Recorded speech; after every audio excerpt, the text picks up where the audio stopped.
In 1628, Sweden launched the most expensive object the country had ever built. A warship so magnificent, it was less a boat and more a floating cathedral with cannons. It sailed 1,300 meters. Then it fell over. In its own harbor. In front of everyone, it was built to impress. This is Oops history. True stories that sound fake. Today, the Vasa. Let's set the scene. The 1620s. Sweden is at war with Poland, and King Gustavus Adolphus wants to own the Baltic Sea. For that, he needs a fleet, and the fleet needs a flagship that makes every other navy feel small. The Vasa. By some estimates, it cost more than 100,000 riksdaler, a serious slice of Sweden's entire economy. Money was no object, which is always the first sentence of a disaster. 64 bronze cannons on 2 gun decks. That second gun deck was, according to accounts, pushed through mid-project because the king wanted more firepower. Keep an eye on that decision. Hundreds of carvings covered the ship.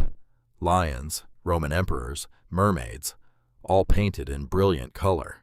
It was a warship designed by the concept of ego. Now, the construction. Problem 1. The master shipwright, Henrik Hibertson, died halfway through the build, leaving his assistants to finish a ship nobody had really built before. Problem 2, and this is my favorite. The work teams measured in different feet. Rulers found on the wreck suggest some carpenters used Swedish feet and others Amsterdam feet, which are not the same length. Different parts of the same warship were built to different ideas of how long a foot is. That is a real archaeological finding. Add it up.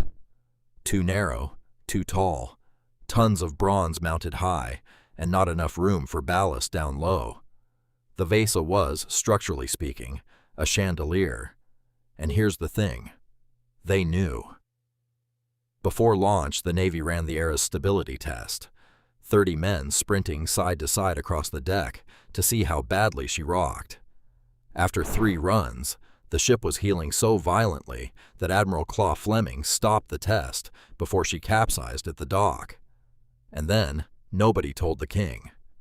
Gustavus Adolphus was abroad fighting his war, firing off letters demanding the launch happen immediately. Nobody volunteered to hold the bad news, so the Vasa sailed. August 10th, 1628. Maiden voyage. Crowds line the shore. Foreign diplomats are watching, and the gun ports are open for a ceremonial salute. Remember the gun ports. She fires the salute, catches the breeze, and a gust of wind heels her over. The open gun ports dip below the water line. Water pours in. The ship keeps leaning.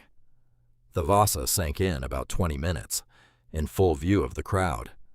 Around 30 of the 150 or so people aboard drowned, some trapped below decks. That part isn't funny, and I won't pretend it is. What deserves the jokes is everything that put them there. The vanity, the rushed schedule, and every official who watched that stability test and said nothing. The news reached the king weeks later. His written response blamed imprudence and negligence and demanded the guilty be found and punished. An inquest convened almost immediately because someone, surely, was going to hang for this. The finger-pointing was Olympic. The captain blamed the ship. The builders blamed the specifications. And everyone gently gestured at Henrik Hibertson, the shipwright, who had the excellent legal defense of having been dead for a year. Then someone checked the paperwork. The ship's dimensions had been approved, in writing, by the king himself.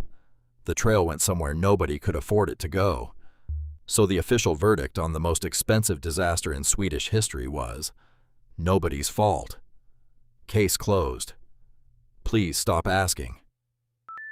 The Vasa sat on the harbor floor for 333 years. Then, in 1961, Sweden raised her, astonishingly intact, because the brackish Baltic water keeps out the shipworm that normally eats wooden wrecks. Today she has her own museum in Stockholm, one of the most visited museums in all of Scandinavia. Millions of people line up to see her. The ship that failed harder than any ship in naval history became Sweden's most successful attraction. The failure is the treasure. Time for the damage report. Cost, over 100,000 Riksdaler. Combat missions completed, 0. Distance sailed, 1,300 meters. Time afloat, roughly 20 minutes. Stability tests failed, then ignored, 1. People found guilty, 0. Museum visitors since millions. The Vasa proves you can fail so completely that it loops back around to national monument. It just takes 300 years. Subscribe. There is unfortunately plenty more where this came from.